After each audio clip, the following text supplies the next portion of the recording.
اعوذ باللہ من الشیطان الرجیم، بسم اللہ الرحمن الرحیم۔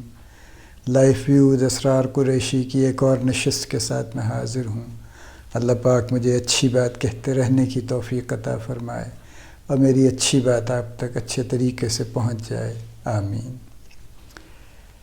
1990 کی بات ہے، مجھے اتفاق ہوا میں جس کمپنی میں ملٹی نیشنل میں کام کرتا تھا ان کا ریجنل ٹریننگ سینٹر انڈیا میں ہوا کرتا تھا، بامبے میں۔ اس وقت ابھی بامبے تھا، ممبئی نہیں ہوا تھا۔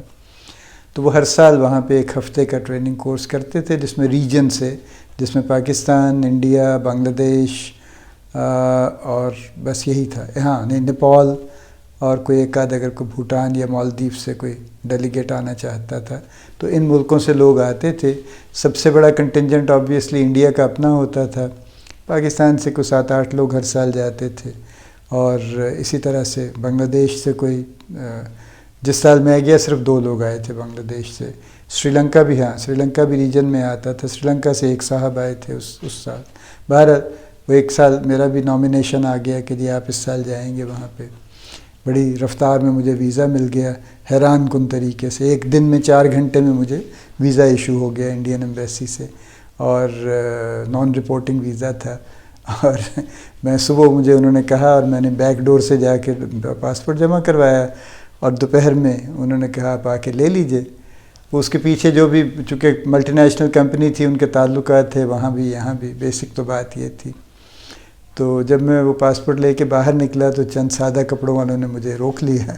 انہوں نے کہا جی آپ کون ہیں، کیا چیز ہیں، آپ کیوں اندر گئے تھے بیک ڈور سے اور واپس کیسے آئے ہیں اور کیا ہے؟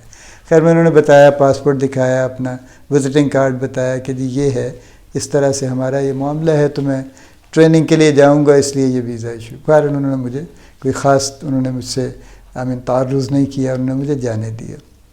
قصہ مختصر یہ ہے کہ ہم لوگ پہنچ گئے بامبے۔ اچھا، جو ٹریننگ کورس تھا وہ گوا میں تھا 1 ہفتے کے لیے، لہٰذا ہم بامبے میں ایک رات رکے بمشکل، اور چونکہ پہنچے بھی دیر سے ہی تھے۔ اور بامبے میں 2 ایئرپورٹس ہیں، ایک انٹرنیشنل ایئرپورٹ ہے اور ایک ڈومیسٹک ایئرپورٹ ہے، 2 الگ الگ ایئرپورٹس ہیں۔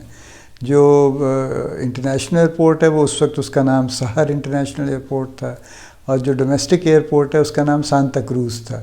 حالانکہ شاید آپ اس کے برعکس سوچیں، لیکن سانتا کروز ڈومیسٹک تھا اور سہر انٹرنیشنل تھا۔ Anyway next morning we took the flight and we went to Goa. اور گوا تو پھر گوا ہے، گوا میں تو پھر ہر شام کو ایک لمبی میز لگ جاتی تھی اور قسم قسم کے مشروبات اس پہ رکھے جاتے تھے، اور ہوٹل سے باہر نکلتے تھے تو بھی ہر دوسری تیسری دکان ایک بار تھی، اور یہی اس قسم کا وہاں معاملہ تھا۔ ہر سڑک پہ جگہ جگہ لوگ کھڑے تھے، دو چار یوں کہہ لیجئے اپنا ساز و سامان لے کر، اور میوزک کا بندوبست کر رہے تھے، اور ساری شام اور رات گئے تک یہی معاملہ چلتا رہتا تھا۔ بہرحال ہم صبح سے شام تک ٹریننگ میں ہوتے تھے، شام کو نکل جاتے تھے ادھر ادھر۔ Some beautiful churches were there, پرانے دور کے، اور وہ پورچوگیز نے چونکہ اس پہ کوئی 450 سال قبضہ رکھا ہے گوا پہ، اور 1961 میں واپس کیا ہے انڈیا کو۔ سو ڈچ بھی رہے بیچ میں اور پورچوگیز زیادہ رہے وہاں پہ۔ تو بہرحال گوا بڑی کمال کی جگہ ہے۔ کاجو وہاں کی سوغات ہے، بے شمار ہے وہاں پہ، لوکل ہے اور جگہ جگہ لگتا ہے اور بکتا ہے، اور اتنی افراد میں ہے کہ وہاں لوکل اس سے وہ ایک شراب بھی بناتے ہیں جس کو وہ اپنی لینگویج میں فینی کہتے ہیں، اور اس کے بارے میں وہ کہتے ہیں کہ وہ ذرا اس کا ذائقہ ایسا ہوتا ہے کہ شراب پینے والے کو ذرا حوصلہ چاہیے۔ ویسے تو ہر شراب پینے والے کو 2 طرح کے حوصلے چاہیے، ایک تو جو منع ہے اس کی خلاف ورزی کرنے کا حوصلہ چاہیے، اور پھر پی لینے کے بعد اس کو برداشت کرنے کا حوصلہ چاہیے۔ بہرحال یہ ایک الگ بات ہے۔ واپس پہنچے تو میں نے کوئی 2 دن کی ایکسٹینشن لی تھی وہاں بامبے میں، کہ چلیں وہاں پہ ذرا بامبے دیکھ لیا جائے۔ بامبے کی اپنی ایک دنیا ہے، مخلوق ہی مخلوق ہے، بے شمار ہے، اور وہ باندرا ہم نے گھوما پھرا، اور پتہ چلا یہاں فلم سٹار شاپنگ کرتے ہیں، بعد ہمیں تو کوئی نظر نہیں آیا، ہم جیسے لوگ نظر آئے وہاں پہ جو بھی تھے بیچارے، اور مدکوک، جنرلی کمزور، مدکوک اور اس قسم کے برے حال ذرا تھوڑے، اور کپڑوں کا عالم۔ جو ایک خاص بات جو میں آپ کو کپڑوں کے بارے میں کہنا چاہتا ہوں، میں نے یہ دیکھا، اور اس کے بعد بھی ایک مرتبہ مجھے اتفاق ہوا، میں نے دیکھا کہ انڈینز کی اورینٹیشن کپڑوں کے بارے میں وہ نہیں ہے جو ہماری، یعنی ہم جس طرح سے بہت ہی شدید کانشیس ہیں کپڑوں کے بارے میں، وہ وہاں پہ ایسا نہیں ہے. یعنی وہ بڑے بظاہر ہمارے اسٹینڈرڈ سے بڑے عام سے یا اسٹینڈرڈ سے بھی ہمارے ذرا کم درجے کے کپڑے پہن کے پھرتے رہتے ہیں اور ہم سے بہت بہتر ہوتے ہیں کوالیفیکیشن میں، ایجوکیشن میں، پیسوں میں. ہم سے زیادہ ان کے پاس پیسہ ہوتا ہے، لیکن وہ ان کے حال سے آپ کو نظر نہیں آتا. وہ ایسے ہی ہے. اس وقت بھی بامبے میں مرین چوپاٹی پہ جو چوپاٹی ڈرائیو تھی، مرین ڈرائیو اور چوپاٹی کے فلیٹس مشہور تھے کہ جی 2-2 کروڑ کے فلیٹ ہیں اس زمانے میں. تو وہ اس میں بھی ایسے ہی لوگ رہتے تھے، کوئی سادہ قسم کے جن کو دیکھ کے لگتا نہیں تھا کہ یہ کوئی کروڑ پتی ہیں. ہمارے اپنے ٹریننگ کورس میں ایک صاحب کچھ سیشنز کے لیے آئے جن کی اپنی ایک کنسلٹنگ کمپنی تھی، اور وہ اس کے آبویسلی وہ ان کی اپنی کمپنی تھی تو وہ اس کے پریزیڈنٹ تھے. اب ایک صبح وہ تشریف لائے، پہلا سیشن ان کا تھا صبح 9 بجے. تو انہوں نے کوئی ڈرٹی گرین کلر کا کوئی انہوں نے کوٹ پہنا ہوا تھا، اور جو کچھ پرانا بھی تھا جس کا کلر یعنی مزید کچھ موہوم ہو چکا تھا. اس کے ساتھ انہوں نے کوئی اورنج سے کلر کی ایک شرٹ پہنی ہوئی تھی، انہوں نے کوئی براؤن سے کلر کی کوئی ٹائی لگائی ہوئی تھی، اور ایک اور ہی کلر کی انہوں نے ٹراؤزرز پہنے ہوئے تھے. آل ان آل بظاہر ہمارے حساب کتاب سے کوئی ان کا حلیہ کو بہت اچھا نہیں تھا. اب وہ تشریف لائے اور انہوں نے یہاں سے بات شروع کی. And I remember his words کہ today I have taken some time to dress myself up. یہ یعنی انہوں نے اپنا جو بھی حال احوال حلیہ تھا اس پہ انہوں نے یہ فرمایا کہ میں نے آج صبح خصوصاً ٹائم صرف کیا ہے اپنے آپ کو ڈریس اپ کرنے میں. اور اس کے بعد یہ پروڈکٹ تھی جو ہمارے سامنے تھی. وہ ہمارے ہاں آج کل ایک حامد سعید صاحب ہیں جو وارڈروب کنسلٹنٹ ہیں.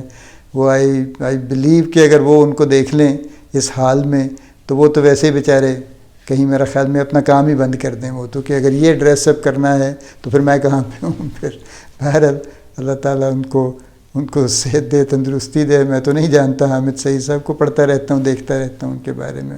وہ لوگوں کو ڈریس اپ کرنے کے طریقے بتاتے رہتے ہیں. اچھی بات ہے، اچھا ہے ڈریس اپ کرنا، لیکن ہم ذرا تھوڑے خبتی ہیں ڈریس اپ ہونے کے بارے میں. We spend too much time and too much money on it. Actually Indians don't. وہ کہیں بھی پوری دنیا میں اس معاملے میں وہ سادہ ہی ہیں. سندر پچائی جو گوگل کا CEO ہے اور الفابیٹ کا بھی CEO ہو گیا ہے، وہ آج بھی آپ اس کا حلیہ دیکھ لیں جب وہ آتا ہے تو اس نے کوئی بہت ایکسپینسو ڈریسز میں نہیں ہوتا. وہ آج بھی سادہ. اس میں یہ جو ہم انڈین ڈراموں میں اور فلموں میں دیکھتے ہیں بڑے بڑے ذرا چمکدار چیزیں، یہ صرف وہیں کی حد تک ہیں. یہ صرف دکھانے کے لیے ہیں. پریکٹیکلی ریئل لائف میں ان کا کوئی وجود نہیں ہے وہاں پہ. اینی وے ہمارا ایک یعنی کپڑوں کے ساتھ ہماری ایک بہت زیادہ کانشیسنیس ہے، خواتین کی بھی اور مردوں کی بھی. دونوں ایک ہی جیسے ہیں، کوئی خاص فرق نہیں ہے دونوں میں. تو وہ چل رہا ہے ہمارا معاملہ. اچھا، جب آپ ایئرپورٹ سے نکلتے ہیں تو سڑک کے عین سینٹر میں اور دونوں سائڈوں پہ بھی جھونپڑ پٹیاں ہیں. ٹپیکل وہ جو کپڑوں کی ریگز کی بنی جو جھونپڑ پٹیاں ہوتی ہیں نا، جو پٹیاں لگا کے بنائی جاتی ہیں، ٹپیکل. اور وہ ان میں بہت لوگ رہتے ہیں، یعنی ملینز کے حساب سے لوگ رہتے ہیں ان کے اندر. اور کوئی گورنمنٹ نے کوشش نہیں کی تھی، ایم شور آج بھی نہیں کی انہوں نے. آج بھی اسی طرح سے. ابھی یہ کووڈ کے دنوں میں خبر آ رہی تھی کہ 40% پاپولیشن بامبے کی سلمز میں رہتی ہے. اور ظاہر بامبے بڑا شہر ہے نا، کوئی 22-25 ملین کا شہر ہے. تو اس میں سے 40% کا مطلب یہ ہے کہ کوئی 8-10 ملین لوگ ان میں رہتے ہیں سلمز میں. اور وہ سلمز ہیں، شینٹی ٹاؤن ہیں، یعنی ٹین کی چھتیں پڑی ہیں، ساتھ جڑے ہوئے گھر ہیں، ایک کمرے میں 6 لوگ رہتے ہیں، اس ٹائپ کے سلمز ہیں. اور اسی طرح سے ہم شام کو گھومتے پھرتے، ہم چونکہ گروپ تھا، کولابا میں پھر رہے تھے. کولابا یوں کہہ لیجیے آپ، کوئی لبرٹی ٹائپ چیز کہہ لیجیے اس کو، شاپنگ ایریا اور اس طرح کی.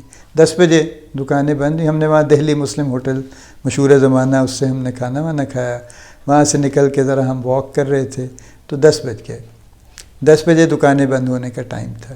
اب جیسے جیسے دکانوں کے شٹر گرتے تھے ویسے اس کے جو اس کا تھڑا ٹائپ چیز ہوتی ہے، اس کے نیچے سے بستر برآمد ہونے لگ جاتے تھے، اور ایک کے بعد ایک اور ایک کے بعد ایک اور ایک کے بعد. ہمارے دیکھتے دیکھتے وہاں لائن لگ گئی بستروں کی.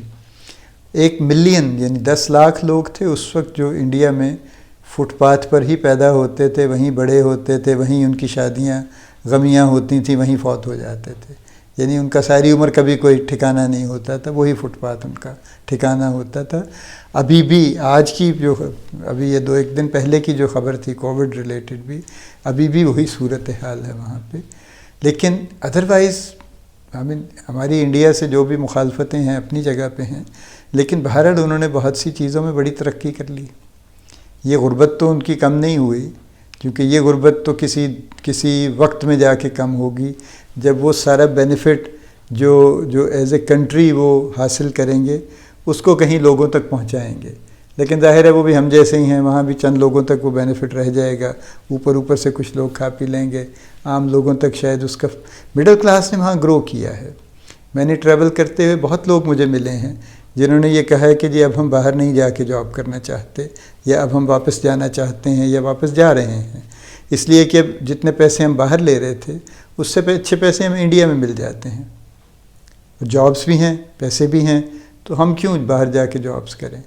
اور یہ بڑی چینج ہے، اور انڈیا کی مڈل کلاس تو یہ ساری دنیا جانتی ہے، سب سے بڑی مڈل کلاس ہے، اور اسی لیے ساری دنیا کی اس پہ نظر ہے کہ ان کو کیا بیچا جا سکتا ہے۔ ساری اکنامک قصہ ہے نا سارا، تو اس چکر میں ساری امریکہ بھی پھر رہا ہے اور یورپ بھی پھر رہا ہے کہ انڈیا کی مڈل کلاس کو کیا بیچا جا سکتا ہے۔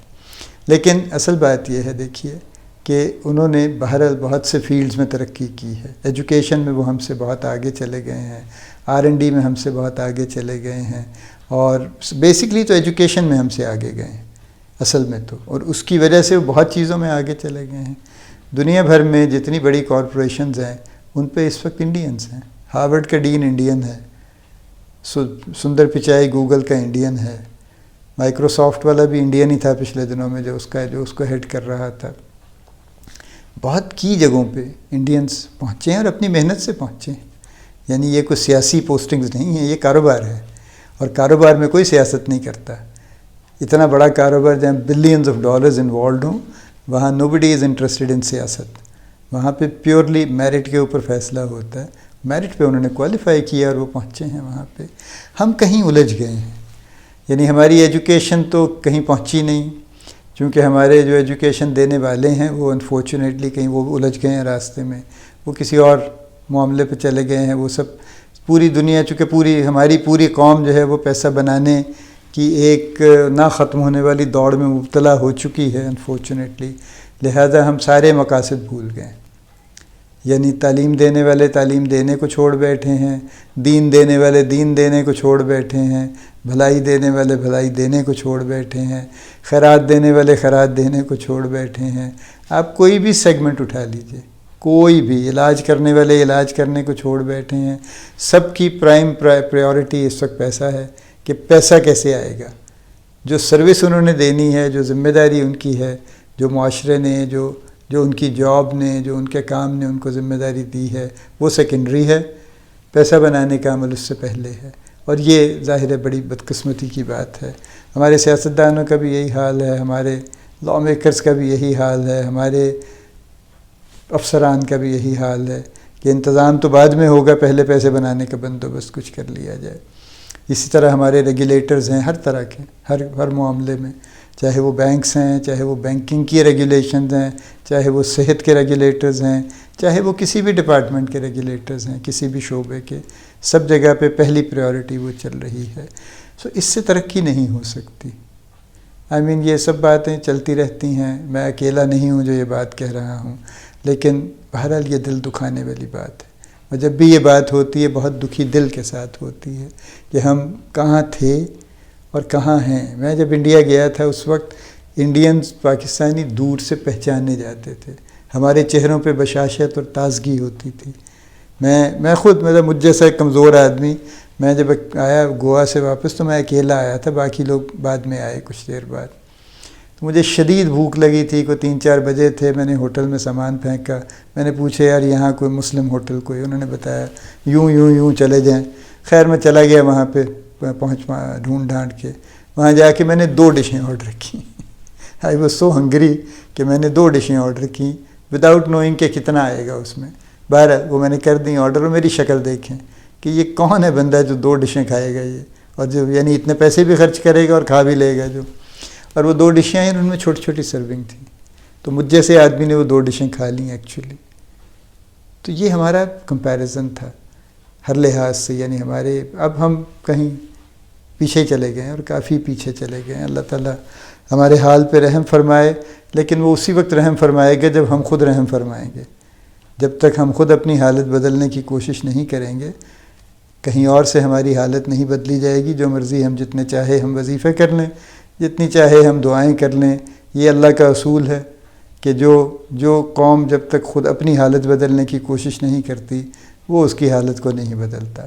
اللہ پاک ہمیں سمجھنے کی توفیق عطا فرمائے، اللہ پاک ہمیں بہتر ہونے کی توفیق عطا فرمائے، اللہ پاک ہم سب کا حامی و ناصر ہو، آمین۔